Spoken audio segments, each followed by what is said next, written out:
this is the Brothers Chamber Show. I'm Natalie, and I'm here to show you some quick and easy ways to do some traditional Southern and Creole dishes. Today we're going to be making shrimp etoufe, and it's going to be really delicious. So here we go. Right now I have a stock going that I started a little bit ago. So I started out with 2 pounds of shrimp that were deveined, but with the shell still on. So I peeled the shell off, and I mixed it in the stock pot with some garlic, onion, celery, red bell pepper, bay leaves, and a little bit of oil. And I sauteed it, brought it to a boil, and this is what we have now. It's bubbling away. That's going to serve as a really important flavoring agent for the stock. So if possible, definitely get shrimp with the shell on. It's worth the extra effort. So I've already gone ahead and seasoned the shrimp. I seasoned the shrimp with Creole seasoning, which you can buy in the store, or depending on how stocked your spice cabinet is, you can make it yourself. It's really easy. I combined paprika, cayenne, salt, black pepper, white pepper, dried basil, dried oregano, dried thyme. I think that was about it. And I just ground it all up in a mortar and pestle, and then I seasoned my shrimp with it. And I even had some left over, so I can throw it in something else on a rainy day. So those are seasoned, and they're waiting to go in. I've got my white rice that I've already cooked. This particular one is basmati, but you can use any white rice, whatever you prefer. If you're new to cooking rice, the main thing to remember is the ratio is typically 2 to 1, so 2 parts water to 1 part rice. And you're going to want to season it with some salt and a little bit of olive oil, just so that it doesn't get too sticky. And another important thing that I've always grown up doing is washing rice. That's very important because it gets rid of the excess starch, which can lead to gluey rice. So it's good to just wash it in cold water until the water runs clear, and then you're ready to go. Add it to your boiling water. Let it boil down, and then let it steam the rest of the way. So that's what I've done here. So yeah, let's get started on the shrimp etoufe. I'm gonna transfer this to the eye behind it. It's the fun of working in a small New York kitchen. I'll let that sit. Get my Big Mama cast iron pot. Put it in the forefront. Get that heat going. It's nice to use cast iron if you have it, mainly because it conducts heat very evenly, and so it'll sustain the heat also, the temperatures, for a while. So it's great for making like soups or stews or braises, anything that is going to be cooking for a while, simmering. Cast iron is the way to go. So yeah, first, let's crush some garlic while our pot is heating up. And put it on medium, let it heat up slowly. I have in here, this is a mortar and pestle. Haitians call it a pilon. So this is how we crush our garlic and spices. I do this for every meal. So inside we've got some fat garlic cloves, some sea salt, and some black pepper. And I'm just gonna crush it away. Get it ready for this shrimp dish.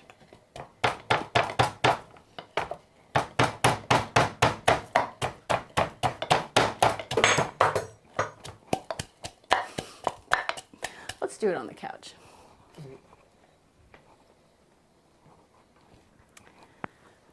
I'm always hesitant to do it in the kitchen. Number 1, because it makes things fall off my drying rack. And number 2, because I'm afraid my neighbor's gonna hate me. Because sometimes I cook dinner late. I'll be making dinner at like 10 o'clock at night. And I'm sure that my neighbor next door does not want to listen to pounding at 10 o'clock at night. So.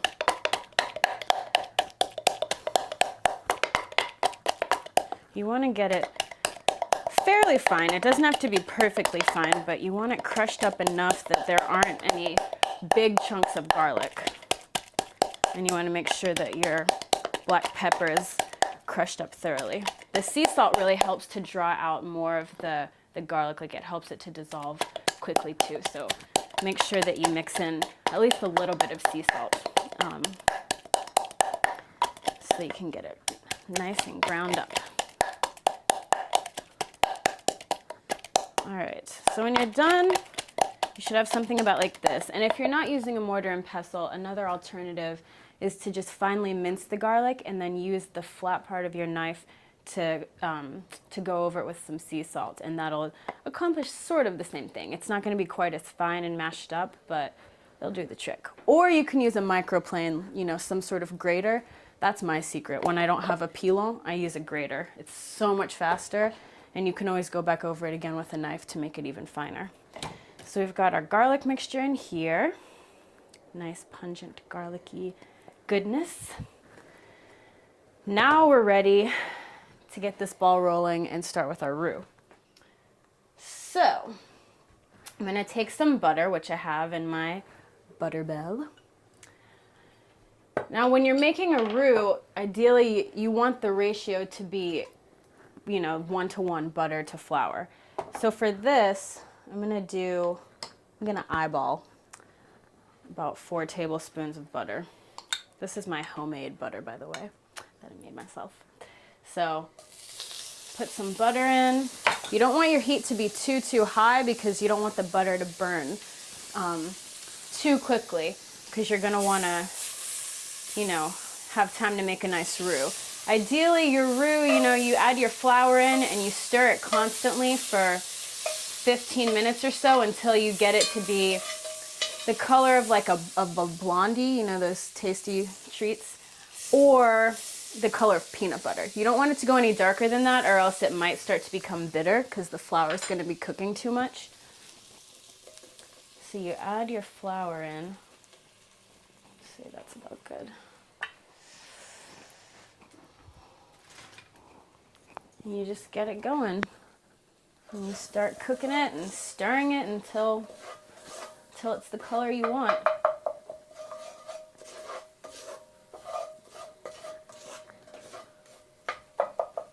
You know you have the right ratio with your roux when you're stirring it and it kind of clumps up, but then when you let it go, it just melts into the pan. That's ideally how you want the texture to be. And you know, roux is something that also, it can be made a little bit ahead of time. Like one of the old restaurants that I cooked in, we would make roux and just like save it so that we'd have it ready to thicken whatever soup, you know, needed thickening or whatever sauce. You can just cook it like this and then spread it on a sheet tray and let it cool, and then you can just break it into little chunks and keep it, you know, keep it in a quart container in the fridge for a rainy day. So we got this going. It's starting to get towards the color I want. And then we will add to this mixture some onion, some red bell pepper, and some celery. You want them to be chopped fairly fine. I mean, it's okay if it's a little chunkier, it just depends, but traditionally they do a finer mince. So we'll do that to follow suit. So we'll add the onion in.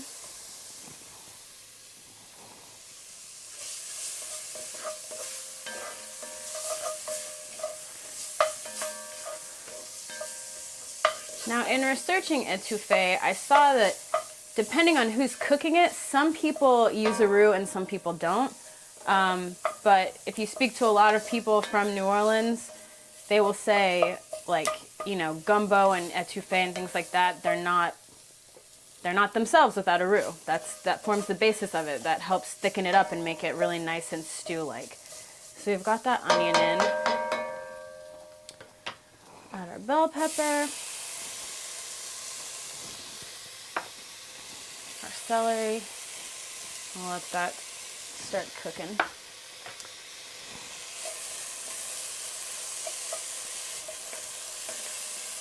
So today we're using shrimp to make the etoufe, but traditionally crawfish has also been used.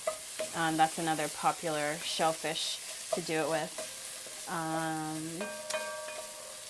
And etoufe is French for smolder or suffocate. So it's basically, I guess you're making a really nice thick sauce and then you're just suffocating your poor little shrimp, but they're going to be really tasty, so it's worth it. So I'm gonna let that cook down a little bit, maybe even let it start sweating So I'll cover it with the lid for a minute or two. And while we're doing that, let's strain our stock so that we can be ready to go.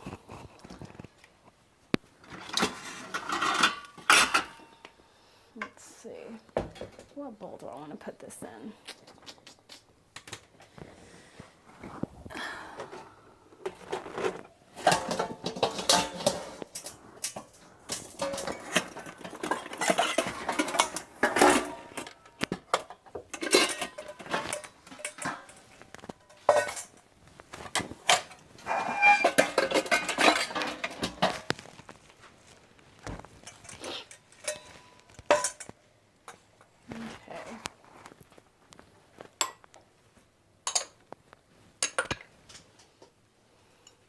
Try to clean as I go. My mom says I'm a really messy cook, which I know I can be. So I'm trying to work on not making quite as big a mess whenever I cook. So now we've got our stock. It's been sitting for a bit. I'm just gonna strain it into this lovely bowl, get that goodness. And honestly, this is kind of a lot. I don't even think I'm gonna need to use all of this. But it's great. I mean, I think it's really helpful for budgeting and for time. If you're on a limited budget and limited time like myself, having stocks on hand, like homemade stocks, is just, it's the way to go. I keep them in my freezer. I'll make a stock, you know, maybe once or twice a month and freeze it. I'll make it really concentrated so that whatever, you know, whatever I want to have to eat, I've got this quick, easy stock that'll flavor it up. Like literally the other night I had egg noodles plain with a stock that I made and it was delicious. So we've got our stock now. Let's check on our veggies that are sweating. Sweating it out in the cast iron. It's looking good. All right, let's add our garlic next that we worked so hard to pound. Because in my household, it's not a meal without garlic. We eat a lot of garlic in my family. My dad keeps it in his pockets. Instead of change, he has garlic. What can you do? Haitians love garlic. So we're mixing that garlic in with our lovely roux and our veggies.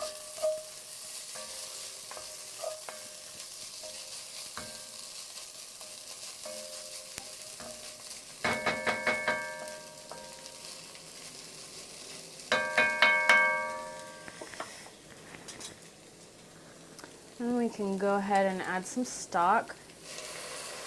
You want to add it sort of little by little. There's actually a rule in cooking that ideally you're not supposed to add a hot liquid to a hot roux. It's supposed to be either a hot liquid, a cold roux to a hot liquid, or vice versa. So if you're mixing hot and hot, you just want to make sure to add it gradually so that it doesn't start to clump up.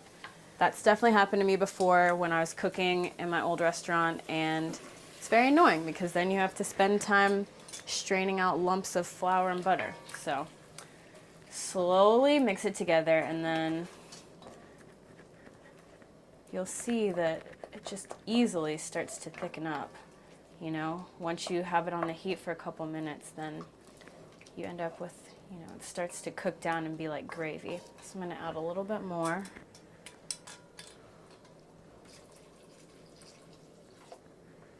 Get a good sauce going.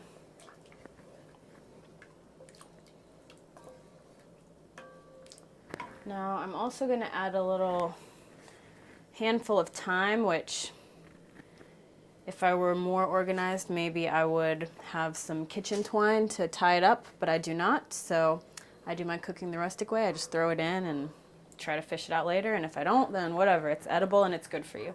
So there's my thyme going in. I'm going to increase my heat a little bit so we can really get this cooking. Add some canned diced tomatoes, or if tomatoes happen to be in season and you've got some really delicious fresh tomatoes, by all means add fresh. But in the off season, I pretty much only use canned because who wants gross winter tomatoes? They're supposed to be hot weather.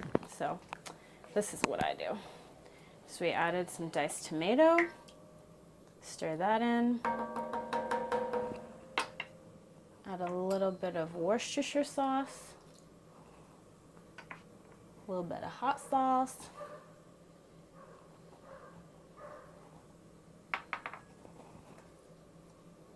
Stir that together. Now let's taste. Let's see where we're at. Pardon me, this is how Haitians taste as well. We never taste off of the spoon, ever. We always put it in our hand, and then we taste it. I mean, of course you wash your hands afterwards, but that's how Haitians taste dishes.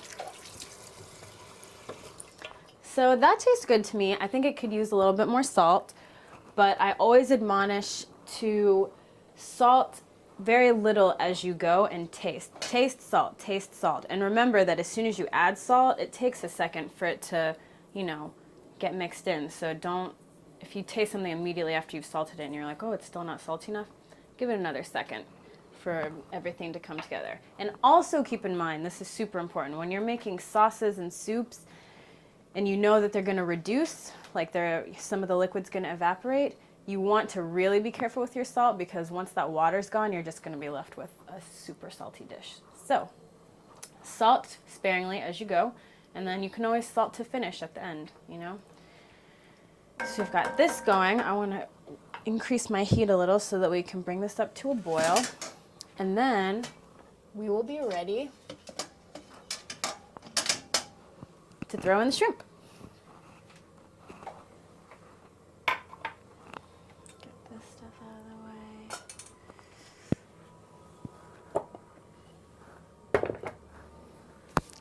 Heat up, and I mean, we're almost there. Literally, that's it. Like, you let this go for a minute or two, you add your shrimp, and the shrimp's in for 5-10 minutes until it's cooked through, and then you've got your etoufe. We're gonna let this reduce more, so I'd say maybe in the next like 10 minutes we'll add the shrimp once it's reduced a little more, and then that's it.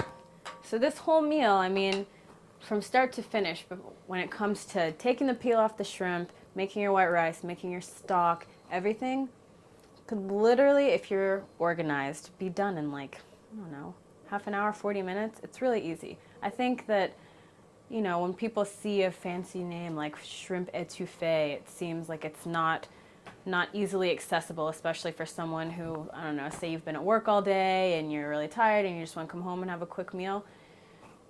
It's pretty quick and easy, you know? White rice, a little sauce, a little shrimp,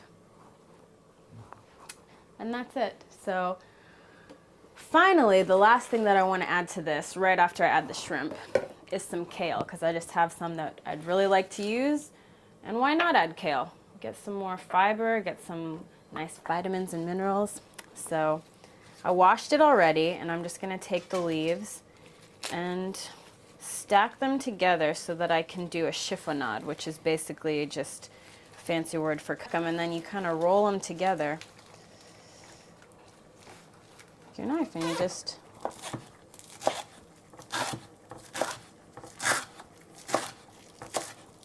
let's check in on our sauce that's going. It's bubbling along.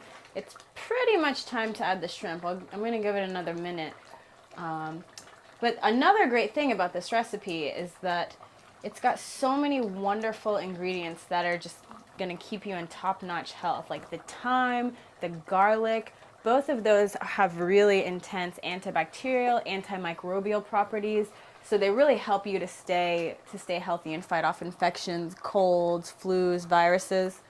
They're perfect for that. You get the vitamin C from the red bell pepper. The onion is also really powerful at fighting off, you know, illnesses, super antibacterial, antimicrobial. Your tomatoes with the lycopene. You've got a ton of really good stuff. Not to mention the other spices that are seasoning the shrimp. You know, paprika, any sort of chili pepper is really great for your circulation. Garlic, again, with its myriad of properties. Thyme, again. Basil is really great. It's also got powerful antibacterial properties. What else did I say is in it? The black pepper. All those things are really great for your circulation. So this sort of a meal Not only is it wonderful and delicious and super easy, but it's got tons and tons of healing components that are just going to keep your body in a really great state, in tip-top shape. So, and I like to cook with sea salt as opposed to kosher salt. It's a personal preference, mainly because sea salt, since it's not refined, it still has all of the minerals that are present from the seawater, and those minerals are really important for helping you to metabolize the sodium as well as the other foods that you eat. So that's just my little snippet about sea salt and why I care so much about it. So let's add our shrimp, because it's time. It's time for the shrimp. So these have been sitting for a little bit, and I'm just gonna dump them in there.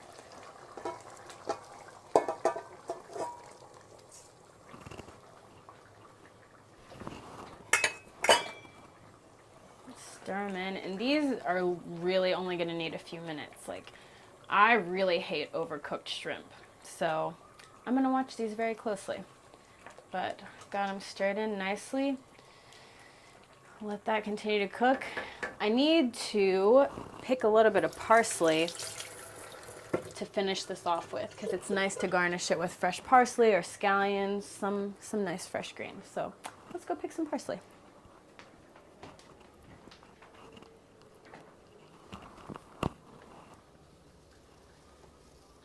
Like to keep a little plant inside for quick and easy additions to my recipes.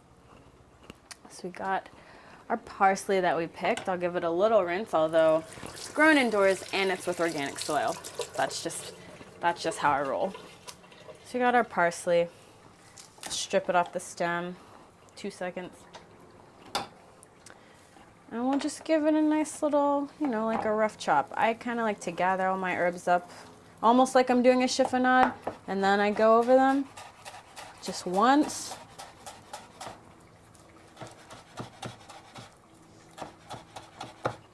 Then once they've started to break down, then you can go crazy.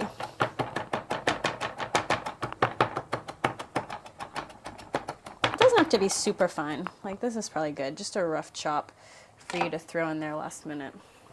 All right, let's give our shrimp another stir. Keep this puppy going. They're already starting.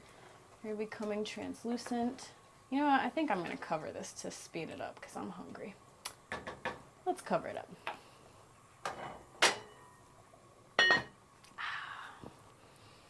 So excited about this food right now.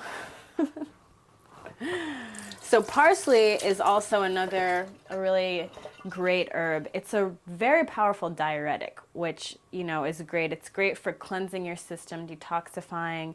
It tones the capillaries and, all the rest of your body. It's a very, very good herb to include.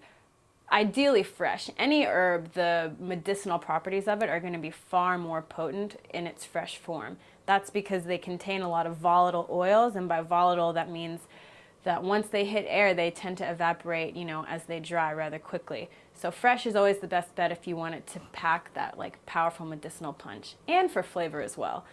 I don't know. Whenever possible, use fresh herbs. That's my MO.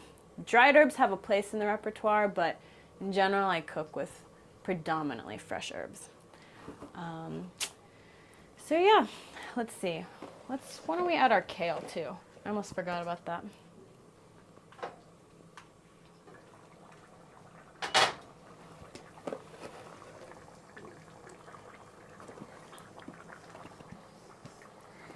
Give it some nice green color. I tend to sort of freak out a little bit if I don't see any green in my food. I don't know. I just like to have green in it. Whether it's from some scallions that I add at the end or whatever, but if there's no green, it makes me a little nervous. I need lots of colors in my food. So you can see the shrimp, they take no time at all to cook. Like, this is pretty much ready. And that's all the better because I am also a stickler for overcooked greens. I can't stand them. Let's take out some of this thyme. It's pretty easy. So, this is it. Like, this is ready to go. It's a quick dinner. Still taking out a little bit of time, but that's all right. That's it. I'm going to turn off the heat so that the shrimp don't start to overcook. And now that I've added all of my ingredients, I'm going to taste it once more for salt and adjust as needed. See, it barely even needs any salt.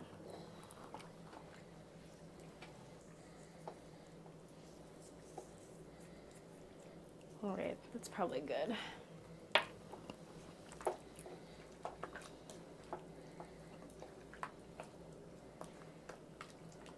And then I like to finish things like this with just another pat of butter.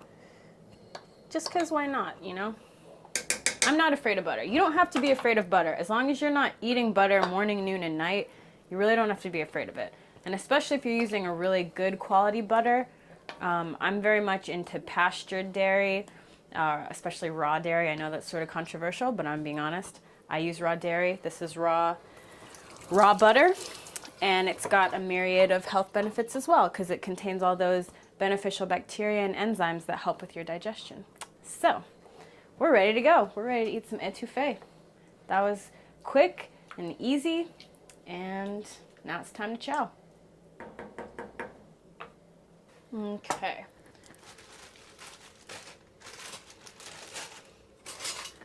Get a scoop of some white rice. Nice steamy white rice. My grandmother was a huge stickler about rice. She always taught us to take it from the side, never from the middle. And to this day, I follow that to a T. Because I can still hear her saying, "Who took rice from the middle? You're only supposed to take it from the edge." So I'm honoring my grandmother by only taking it from the edge. I still haven't figured out why, but whatever. It's tradition. It sticks. So we got our white rice, and now let's ladle some of this shrimpy goodness.